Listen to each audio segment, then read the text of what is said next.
First time కట్టెల్లో ఉన్న original తేనె అయితే లేపిన నేను. వెల్కమ్ బ్యాక్ టు దందర్ వీడియో. దీని ముందర పాటు చూడకపోతే చూసి రండి, ఎందుకంటే దీనికోసం చాలా పాటలు పడతాయి. నైస్ గా సగం పిల్లల నుండి ఈగలు కనిపించుకున్నాక అర్థమైంది కట్టెలలో ఉన్న తేనెను పొగబెట్టి లేపాలని. నా తల్లిదండ్రుల గురించి తెలిసిందే కదా, చల్లటి గాలి కోసం మేడ పైకి వెళ్తే ఎర్రటి ఎండలో కూడా వాన పడుతుంది. పొగ తీసుకపోయి తేనె దగ్గర పెడితే ఆ ఈగలు అయితే లేవట్లేదు. ఎంత ఊది పొగ పెట్టినా సరే ఒక్క ఈగ లేవట్లేదు. అందుకే ఆ కట్టె పెట్టిన తేనెను గుంజుకొచ్చిన.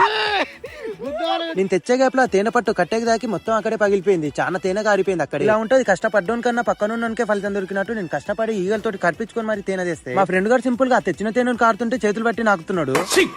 ఈ తేనెకున్న సగం పాటు అక్కడనే పడిపోయింది. దానిలో కూడా తేనె ఉందేమని వెళ్లి మళ్ళీ తీసుకొచ్చా, కానీ అందులో ఏమీ లేదు. ఈ తేనెటీగలు చాలా వరకు కుట్టవు. రాణి ఈగ అని ఒకటి ఉంటది ఇందులో, ఇక్కడ కనబడుతుంది ఇదే కుట్టేది. ఇంక ఈ తేనె పట్టు చుట్టూ చాలా ఈగలు అయితే ఉన్నాయి, కానీ అవేమనట్లేదు. దొరికినదాన్ని తీసుకున్నావు, డబ్బలు అయితే పోసినాము, చాలా తేనె అయితే వచ్చింది. ఈ చిన్న తేనె చాలా వరకు మెడిసిన్ లో కూడా వాడతారంట, అదైతే నాకు తెలియదు. మీకు తెలుసుంటే కామెంట్ చేయండి. వీడియో నచ్చినట్టయితే లైక్ చేసి ఇన్స్టాల్ అయితే ఫాలో కండి, యూట్యూబ్ లో అయితే సబ్స్క్రైబ్ చేసుకోండి. ఉంటా మరి, లవ్ యూ, బాయ్.